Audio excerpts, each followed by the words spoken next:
MPCA detected high levels of E. coli and agape in Lake Superior. They noticed that a high percentage of that E. coli was human-sourced E. coli. We determined that the source of it was probably the aging sanitary system in 2 harbors. I'm Tara Solem, District Manager and Watershed Planner for Lake County Soil and Water Conservation District. I'm Matthias Valero. I'm one of the engineers with Minnesota Soil and Water TSA 3. So it was a collaborative effort with, this is DNR property, Department of Natural Resources, part of the public water access, and then the upland area is going to be owned by the city of 2 harbors. So we're treating the human-sourced E. coli component. There's still the goose-sourced E. coli, which is all around the bay, and so there'll still be some bacteria in the water for sure. Hopefully it'll just be less.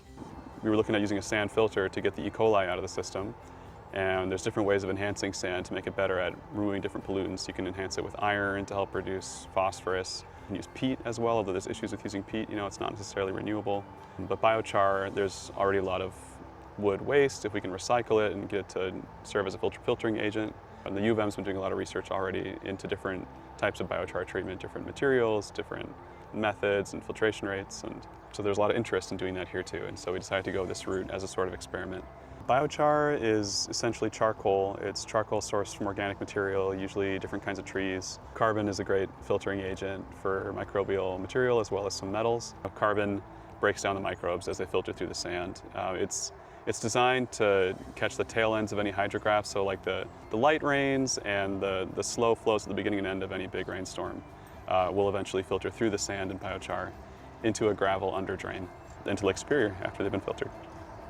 I'm Kara Hidi and I work with Tara here at Lake County Soil and Water, and we have a partnership with U of M, but in this case NRRI, the Natural Resources Research Institute. They have funding to just help us monitor the effectiveness of the stormwater project. The monitoring we're doing this year is more kind of in that emerging contaminants realm. So we have these diffusion samplers that we put out. These are what the samplers look like, so they're just a membrane. And so the idea is we put them out before the rainstorm, and then we get that pulse of rainwater that diffuses through this, and then we take them out and freeze them until our grad student comes and picks them up, and he'll analyze the data this winter. So this is our downstream monitoring site. We just put it in the water coming out of the culvert, right? So that's kind of your end point where everything's gone through treatment. So we have pre-treatment site and a post-treatment site, so we can look at compare the differences. The different sand and biochar mixes had kind of a variety of different effects on what was taken out. And so it'll be interesting to see whether what we do here lines up with that data point, or if we can kind of start to build more of a scientific pool of data to help make decisions in the future.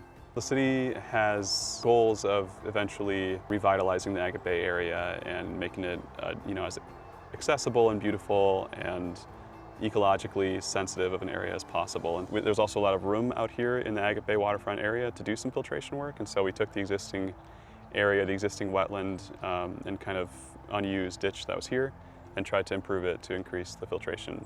We want to protect human health and the environment and let people enjoy Agate Bay and be able to skip rocks and not be worried about contact with the water and having health effects. This project will be a big step in ensuring that the E. coli is reduced. For more information, you can go to the links below.